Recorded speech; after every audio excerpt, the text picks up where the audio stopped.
Hello friends, પહેલીવાર ઘર ખરીદવાની ઈચ્છા રાખતા હો તો આ ફેસ્ટિવલ સિઝન તમને તક આપી શકે છે. એટલે ફેસ્ટિવલ સિઝન આવતા જ ડેવલપર્સ અને બિલ્ડર્સ ઘણી બધી ઓફર્સ લઈને આવતા હોય છે. કઈ રીતની ઓફર્સ હોય છે એ પહેલાં આપણે જાણી લઈએ. તો સૌપ્રથમ ડિસ્કાઉન્ટ. ડેવલપર્સ પ્રાઇસ રેટ ઉપર તમને ડિસ્કાઉન્ટ આપતા હોય છે. બીજા તમે જુઓ તો સ્ટેમ્પ ડ્યુટી અથવા તો રજિસ્ટ્રેશનના જે ચાર્જિસ હોય છે એ ડેવલપર્સ ખુદ પોતે ભરતા હોય છે, એટલે જેને ઝીરો સ્ટેમ્પ ડ્યુટી અથવા રજિસ્ટ્રેશન ઓફર કહેવામાં આવે છે.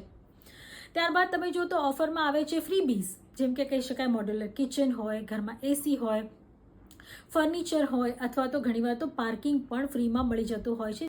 ત્યારબાદ આપણે જાણીએ છીએ કે અમુક પેમેન્ટ સ્કીમ ખાસ કરીને ફેસ્ટિવલ સિઝનમાં બહાર પાડવામાં આવે છે, જેમાં 80-20 હોય, 90-10 હોય.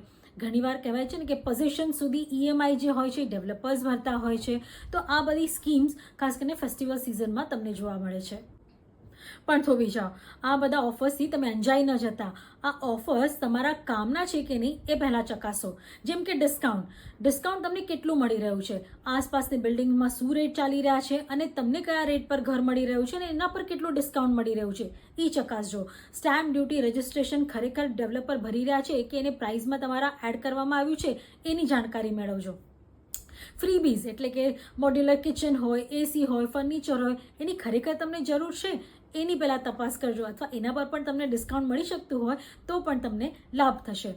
બીજું, હિડન ચાર્જિસ કોઈ નથી ને એની જાણકારી મેળવજો. જેમ કે તમે જો તો ક્લબ હાઉસ ચાર્જિસ હોય છે, પાર્કિંગ ચાર્જિસ હોય છે, એવા ઘણા બધા ચાર્જિસ હોય છે જે હિડન હોય છે, જે આમાં તો સામેલ નથી ને. આ ચકાસવું ખૂબ જરૂરી છે.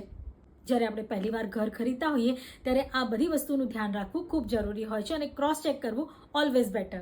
તો આવી ઇન્ટરેસ્ટિંગ માહિતી માટે ફોલો કરો મિડ ડે ગુજરાતી અને રિયલ સ્ટેટ ઓફ રિયલ એસ્ટેટને.